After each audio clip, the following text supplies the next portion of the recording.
Rinky and Jason coming in as defending champions, and you've got your campaign off to a great start. Maybe I'll start with you, Rinky. How was it on court today?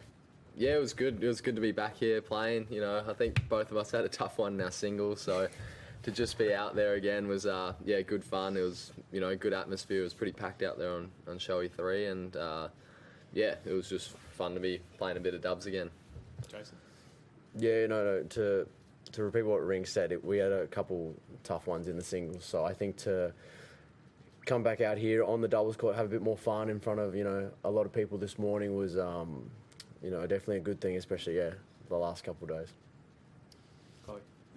There's been a bit of a resurgence in Australian doubles in recent years here, and obviously with Storm Hunter doing so well as well. How do you think it's kind of how doubles is regarded in this country? Do you think it gets enough respect?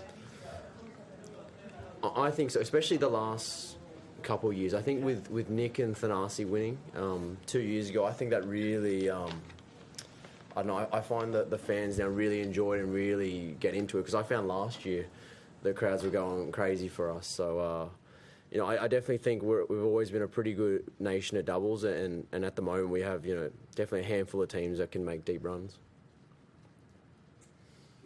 Obviously last year it was just so much fun, every step of the way, a whirlwind sort of ride. Are you taking it a touch more serious this year as defending champions, or still just having that fun?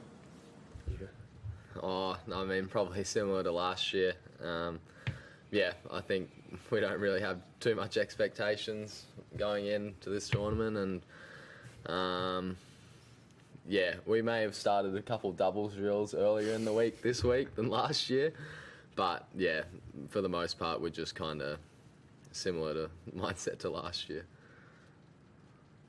Yep. Question for Rinky.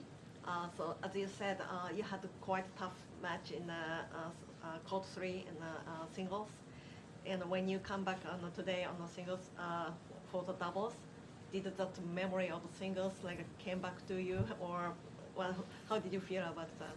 No, I just try to erase it from my memory. That match never happened, so just move on as quick as I can. What match? Yeah, I don't know. I didn't play singles this week, so don't know what you're talking about. Max and Jordan obviously had a good match as well. Do you see them as a bit of a danger, or? I think they could be the third straight Aussie pair to win the tournament, if I'm honest. I think, I got to play with Maxi in Tokyo, and I've seen Tomo play a ton, and they're both unbelievable doubles players. Both have really good serves. I think they're going to be pretty tough to beat. And now that they're both out of singles, so they can probably focus on their dubs a bit more. So, if I'd say they're a very good shot to go deep these next couple of weeks. Well, the scheduling's back on the agenda, as it always seems to be. The Australian Open, there's this 11 p.m. cut-off in other tournaments. Do you have any thoughts on going late into the night at Australian Open, whether that's good for the players, and any other considerations?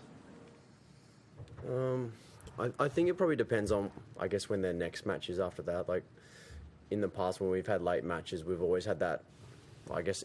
Sometimes it was the same day, the day off, and then play, the following night. So you still get some time off, but in the other tournaments where it's a more of a condensed tournament, 6 or 7 days, and you're having to come back, the same day to play, I think is a little bit tough. Luckily with all the Grand Slams, especially here as well, you get a late finish and you get a lot of time to recover. But I think ideally, if we want to play our best, it's probably not unbelievable, but. That just sort of happens when we're playing best of 5, and then you're following a men's match or something like that. Ricky, well, I think you might have been playing this week, but I can't really. You played quite late, but not that late this week. Do you have any thoughts?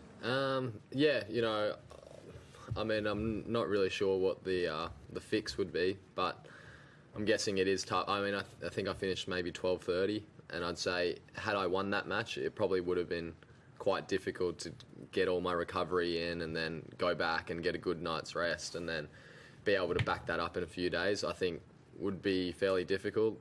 Obviously don't know because I didn't get the opportunity, but and then there are matches finishing even later than that, so I don't really have any personal experiences of it, but I could see how it would be tough to back that up in a couple of days' time. But also, like, it was still pretty fun, and like people stay out late, so I guess it's a bit of a catch-22. Have you done any work on your nickname in the past 12 months for this for your combination? No? Not really.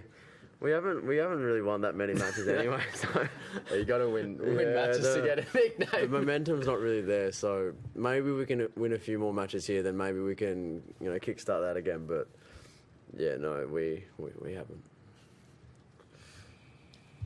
All right. Thanks, everyone. Thank you.